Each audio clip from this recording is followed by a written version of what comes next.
Ici, on se trouve sur la station de tri des déchets ménagers communaux.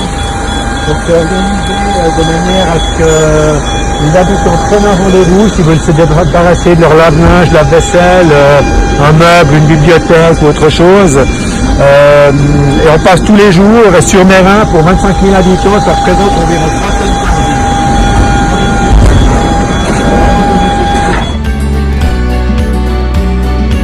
Les eaux usées vont dans la station d'épuration et les eaux claires vont directement dans le réseau naturel, c'est-à-dire une petite rivière qui rejoint ensuite le Rhône, qu'on ne voit pas parce qu'elle est souterraine. Mais en cas de forte crue, il faut retenir les eaux pour qu'elles ne démolissent pas par l'érosion toute la petite rivière qui suit. Et donc on a fait ça, nous, c'est ce bassin de rétention sous forme d'un lac. Notre projet qui s'appelle Cœur de Cité vise l'objectif de requalifier cet espace. Aujourd'hui, on est au XXIe siècle et il est assez insupportable d'avoir dans un centre-ville un parking. C'est hostile en fait, c'est hostile à la qualité de vie, c'est hostile à cette animation sociale que nous souhaitons voir se développer sur notre territoire. Et puis c'est plus l'heure d'avoir des bagnoles au milieu d'une ville. Là, on aimerait vraiment qu'il y ait d'autres choses qui se passent.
Déchets verts ici chez nous, ce sont les déchets de jardin, herbes de tonte, branchage, et puis les déchets de cuisine, effectivement c'est toute la partie humide, donc le reste alimentaire des ménages.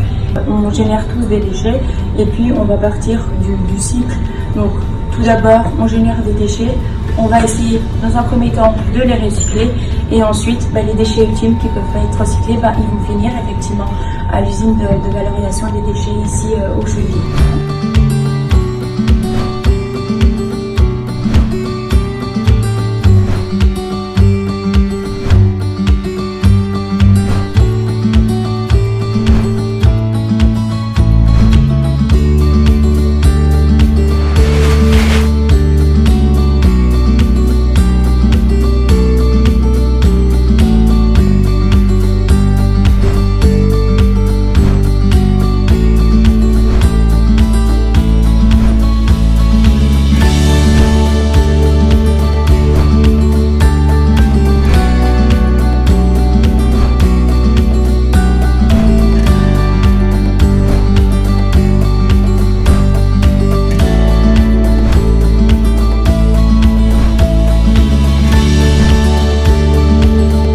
On a des fleurs qui sont composées de plusieurs fleurs.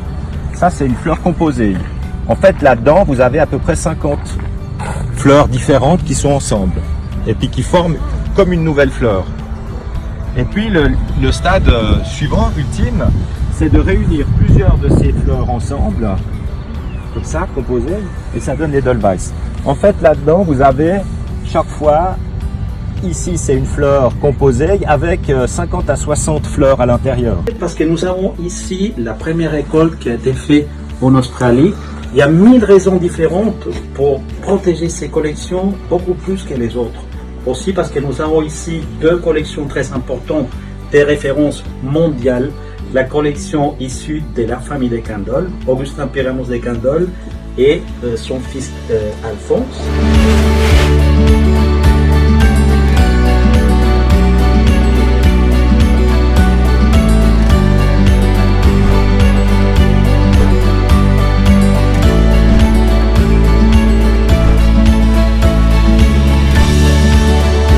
Au niveau des ressources, vous avez entièrement raison. Sans ressources, il n'y a pas de mission, il n'y a pas de tâche que l'on peut accomplir. Donc, le système tel qu'il est prévu dans notre Constitution prévoit que chaque collectivité publique doit avoir les moyens de financer ses tâches. Donc la Confédération peut prélever des impôts, les cantons aussi. La Confédération n'a pas le droit d'en prélever tellement que les cantons ne pourraient plus en avoir. Et les communes ont aussi le droit de prélever des impôts.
Directe.